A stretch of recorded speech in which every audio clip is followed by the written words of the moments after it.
Before we go, I want to ask Mike his opinion of Dexter Taylor's case. Dexter Taylor was on a couple times talking about his case. New York charged him with making guns at home. They call it ghost guns. And he was facing 18 years in prison. He was just found guilty and is in prison waiting for sentencing. And I don't want to get into the whole case, Mike, because I know you're not necessarily totally familiar with it, but I think what's interesting about it is coverage like really hasn't been covered by the mainstream media.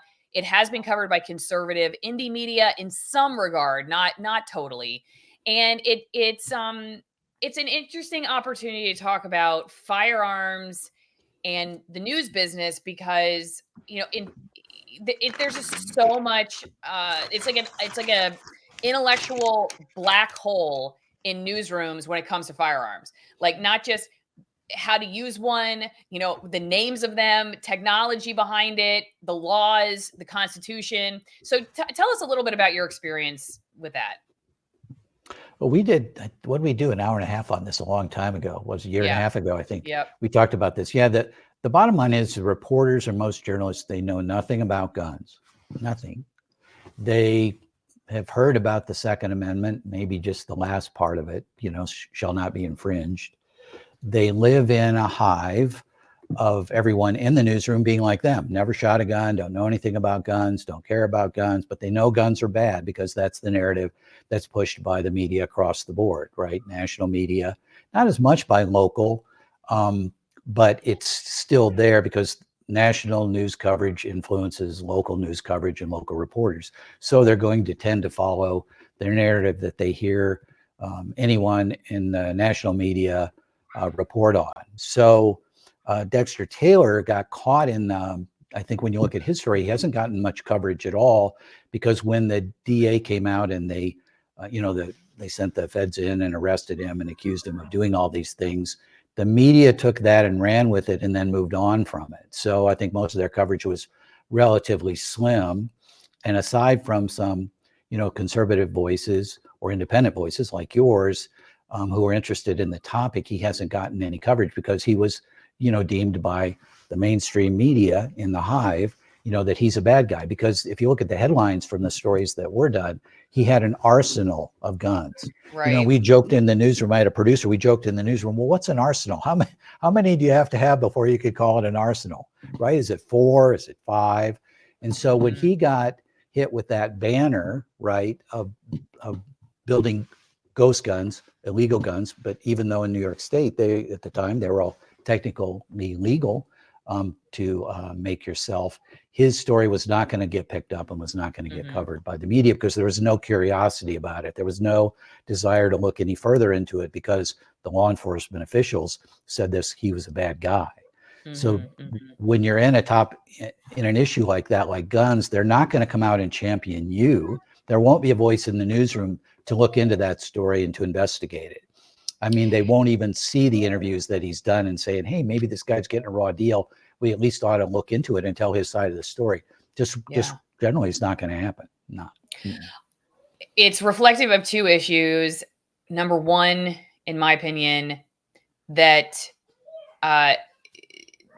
exactly what I talked about earlier that led to the end of my career, which is just becoming a stenographer for special interests in the government, Correct. Taking a prosecutor's press release at face value and just running with it.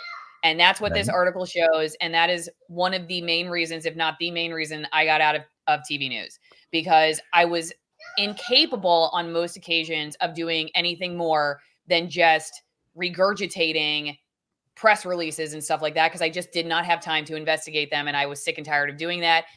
And I finally started to gain a little bit of suspicion about these, the Department of Health or the Attorney General. And I just figured, why am I taking their word for it when if one guy just calls me and tells me something about them, like says, oh, the Department of Health is screwing with us. They're not telling us the right things about our health. They're leading us to decay. I would go, well, what right do you have to say that? I got to investigate. Who are you? I need 3 other sources and I need some paperwork or whatever. But they just send a press release and all of a sudden we run with it. And then secondly, it also shows that, to me, journalists tend to care about issues that affect them. And if they don't That's have right. guns and they don't care about the Second Amendment, then they're not going to care about what happens to you related to the Second Amendment.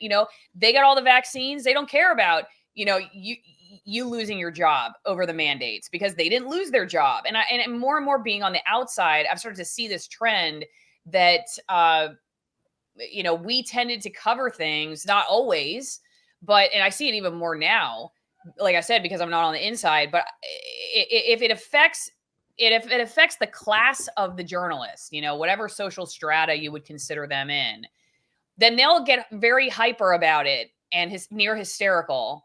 If it affects their political candidate, if it affects their health choices, if it affects their opinion of guns, then they'll get hysterical about it and they'll run a million pieces about it. But if it doesn't affect them, they don't care. And so those are my two big takeaways from this. Any final Well, closing comments before my kids take over my yeah, house? yeah. I'd say the bottom line is most people would be surprised how ill-informed most journalists are, on many, many topics, how inquisitive they are not, right? How they'll drive by a story, but unless it's somewhere else, they won't think of it as an idea. And when we talk about reporters, not caring about Second Amendment, you have news management doesn't care about Second Amendment. And, those people who have already been indoctrinated against the Second Amendment and the right to self-defense and have never explored the issue, never taken a firearms training class, certainly never got a carry permit, certainly don't know anybody who has guns, but if they do, they already determined they were crazy. That topic's just not going to get a fair shake. Kind of what's going on here in Colorado now. You mentioned we might talk about that later, but Colorado is being inundated with just crazy anti-gun laws from the Democrat Party that controls the state. And there's really not much media coverage on it. The media treats it like, oh, it's just a normal story. We're going to ban 80% of all the guns sold in the state.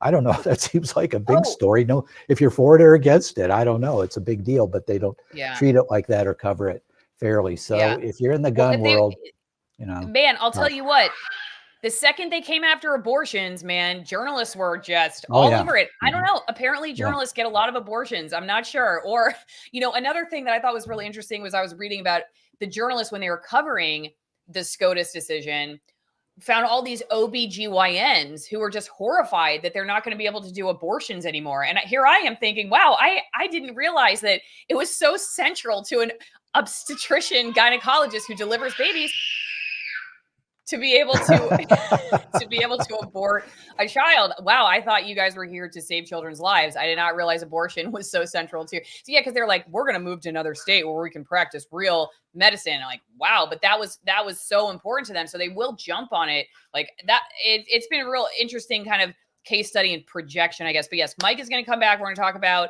guns in Colorado. AllisonWinePromo.com. We're starting a wine club and it's going to be awesome. We're cycling through the wines, 6 different bottles every 3 months.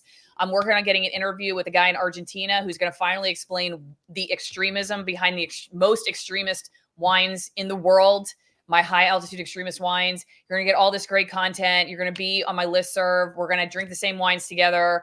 We're going to commiserate about the state of extremism. If you're living in your grandma's basement, you're not an extremist, you want to be an extremist, you don't want to go to prison, great way to start. AllisonWinePromo.com. Join the wine club. It's going to be awesome. We've now gone global extremism, Italy, Spain, France, and of course, my favorite wines in Argentina. These are small batch, hand-picked grapes, small family vineyards. One's been around over 200 years. Can't get these wines anywhere else, really. So why would you want to? AllisonWinePromo.com.